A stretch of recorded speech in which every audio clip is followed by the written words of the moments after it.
చాలా మంది ఇక్కడికొచ్చి చెప్తూ ఉంటారు. దానికి కారణం ఏంటంటే ఆ స్త్రీ జాతకంలో 2వ స్థానంలో ఉన్న లగ్నంతో ఉన్న 2వ స్థానంలో ఉన్న పాపగ్రహాలే.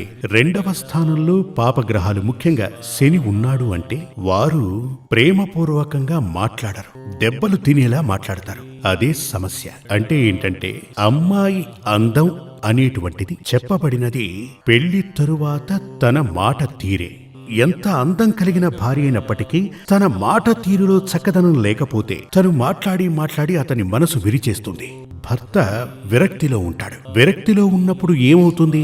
ఆ విరక్తి వల్ల తన భార్యని దూరంగా పెడుతూ ఉంటాడు. ఈ మాట తీరు ప్రశాంతంగా, వాళ్ళు నన్ను పరిహారం అడిగారు, నేను చెప్పాను. దీనికున్న పరిహారం ఒక్కటే, పరుషమైన మాట తీరు తగ్గించు, సమస్య తీరిపోయినట్టే. ముఖ్యంగా కోపం వచ్చినప్పుడు నువ్వు మాట్లాడకూడదు, నోరే తెరవకూడదు. నీకు ఎప్పుడు కోపం వచ్చినా ఆ సమయంలో పూజా గదికి వెళ్ళిపో, తలుపేసుకో. పూజ గది ఉంది అని చెప్పారు వాళ్ళ ఇంట్లో, అక్కడే ఉండిపో.